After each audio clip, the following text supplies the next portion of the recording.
ഞാനിന്ന് സേമിയ പുട്ടാണ് ഉണ്ടാക്കുന്നത്. അതിനാവശ്യമായ സാധനങ്ങൾ തേങ്ങ, സേമിയ അതിനാവശ്യം. അപ്പോൾ നമുക്ക് ആദ്യം സേമിയ ഒന്ന് ചെറുതായിട്ട് വറുത്തെടുക്കാം.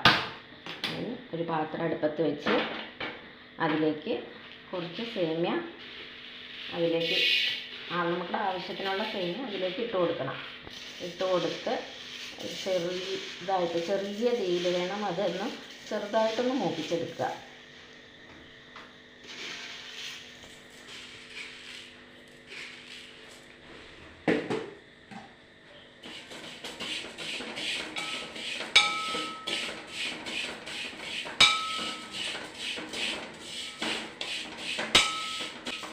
അല്ലാണ്ടൊന്നും മൂത്ത് പോകണ്ട.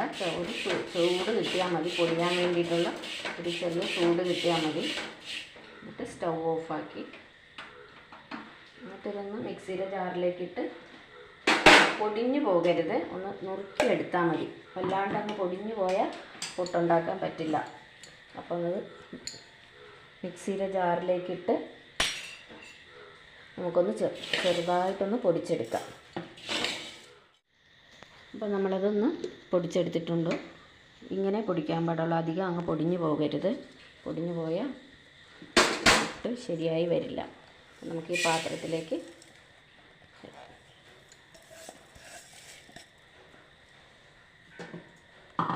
നമ്മുടെ ആവശ്യത്തിനുള്ള ഉപ്പ് അതിലേക്ക് ഇട്ട് കൊടുക്കുക.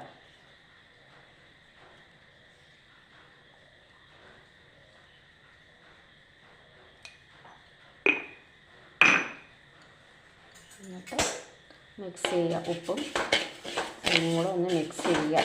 നന്നായിട്ട് മിക്സ് ചെയ്ത്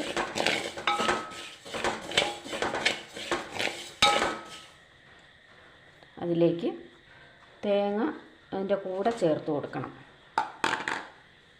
ഞാനിവിടെ ഒരു കപ്പ് തേങ്ങ എടുത്തിട്ടുണ്ട്. അത് ഇതിൻ്റെ കൂടെ അങ്ങ് ചേർത്ത് കൊടുക്കുക.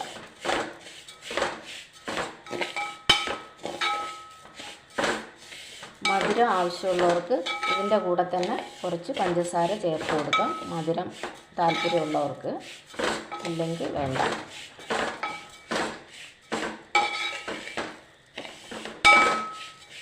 നമുക്ക് അധികം പുട്ടിന് നനയ്ക്കും പോലെ അധികം വെള്ളം ഉപയോഗിച്ച് നനയ്ക്കാനൊന്നും പറ്റില്ല. ഇനി കൈ കൊണ്ട് മിക്സാക്കി കൊടുക്കാം. ചെറിയ ചൂടുണ്ടായിരുന്നു, അത് കാരണമാണ് ഞാൻ സ്പൂൺ ഉപയോഗിച്ച് മിക്സ് ചെയ്തത്. നമുക്ക് കൈ ഉപയോഗിച്ച് നന്നായിട്ട് മിക്സാക്കാം.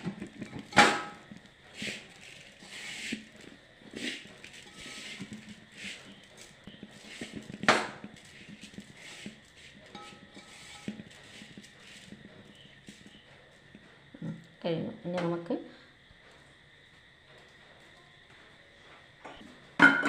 ഈ പുട്ടുകുടം എടുത്ത് അതിലാവശ്യത്തിനുള്ള വെള്ളം വെച്ച് സ്റ്റൗ കത്തിക്കാം.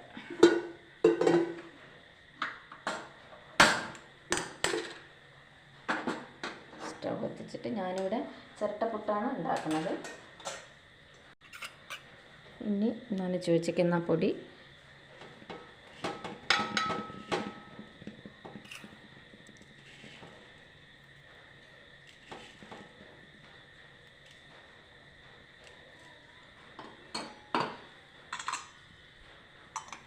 വെള്ളം ഇങ്ങനെ വെയിറ്റ് ചെയ്യുക, വെന്ത് വരുന്നത് വരെ വെയിറ്റ് ചെയ്യുക.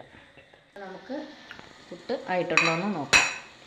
തീ കുറച്ചിട്ട് നമുക്കതെടുത്ത് നോക്കാം.